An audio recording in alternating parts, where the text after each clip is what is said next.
Приветствую, Рафаэл. Здрасте. Так, вот я хочу задать вопрос относительно происходящего в Туркменистане. Ты, наверное, обратил внимание, что ставшей за последнее время визитной карточкой поведения руководителя государства Бердымухамедова с подчиненными, с министрами, с руководителями областей, ну, мягко скажем, несколько не соответствует времени. И это совершенно непонятно ни нам, ни нашим ровесникам, ни те, кто старше, ни те, кто младше, потому что такого в окружении нет.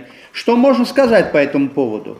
Как правило, есть два вида взгляда на данное положение. Вот, допустим, одна сторона будет говорить, что это связано с ментальностью с народом, с которым я не всегда согласен, потому что для меня ментальность – это результат манипуляции и политики властей. Поэтому я не вижу вот это данное положение, пошлый культ личности, это результат, там, допустим, каких-то ментальной склонности туркмен к обожествлению лидеров. Ну, допустим, чем ассоциировались туркмены раньше? Это были воины. Народ, который ассоциируется с воином, там прежде всего ценится не хитрость, какие-то такие слабость лидера, а храбрость, которую не можешь ты накрутить, не можешь там вести какую-то информационную войну и с каким-то пиар-ходом. Ты должен на поле боя показать свою храбрость. Поэтому я не вижу, что данное положение там находится в ментальности туркмен. Я считаю, что это какая-то такая банда, вот банда, которая мыслит примитивно. Их кругозор очень примитивный, их мировоззрение.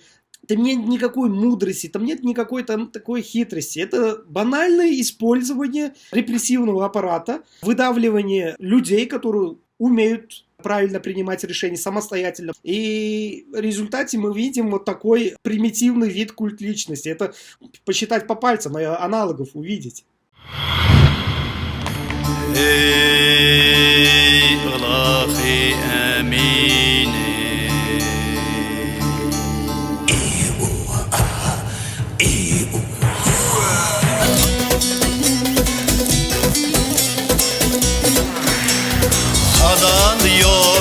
Adan yodo, atlanalina